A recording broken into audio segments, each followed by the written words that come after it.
City Urban. Oh, now we're recording. Hello to everyone watching the recording. My name's Paul. I'm with the New York City Urban Debate League. We are we do many things, but to put it shortly, we put on pretty big debate tournaments across the city that serve, almost 1,000 kids at a time.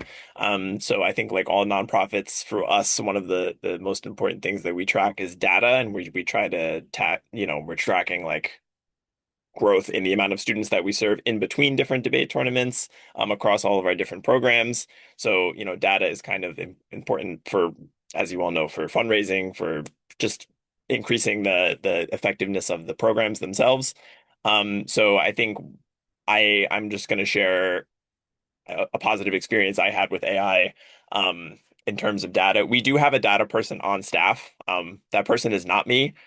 So I think that this is for someone who you might roll your eyes at this and be like, oh, this is a simple Excel function. I think that what I'm sharing is for someone who isn't trained in Excel functions and that's not your strong suit.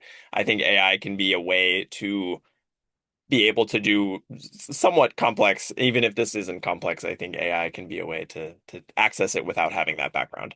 So anyway, the sort of task that I was given by my upper management was we were trying to see like the growth in which schools were joining and leaving our programs in between each tournament. So in this particular program, New York City Reads, we had three different tournaments that had about 40 schools each. But we were trying to track like flux between them. So in between the November and the December tournament, which new schools did we gain and which schools left, right? And the idea of that is to see like, where are we growing and then how can we do more outreach to the schools that we're losing.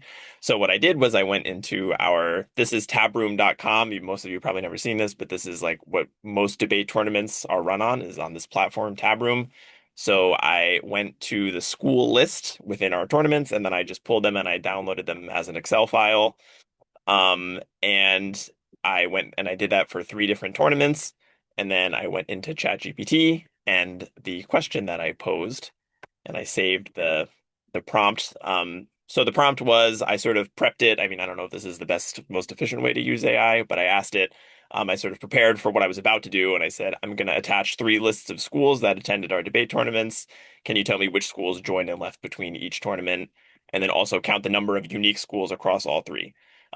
So again, is there a way to do this in Excel with a formula? Probably, but this was just sort of how I did it. So I gave it the prompt.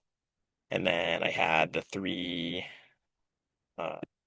files on my desktop. I just sort of plopped them in there with the help of my ChatGPT Plus subscription. I think makes it a lot better at reading files. Uh, okay.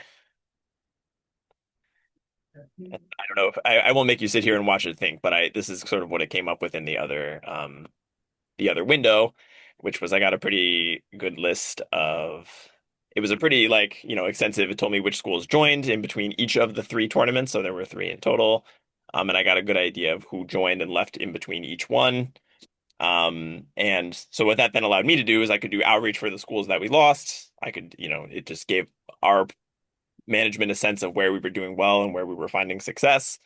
And then it sort of answered my question of like, how many unique schools did we have across all three? So we have like a long list of each, but I wanted to know how many in total um, uniquely joined the program.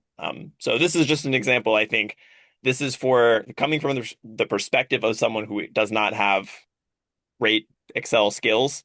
ChatGPT allowed me to solve a problem really and pretty quickly and pretty easily with just a simple question rather than having to like know all of the formulas that probably would have done the same thing. Um, but yeah, that's kind of my presentation. So I don't know if there are any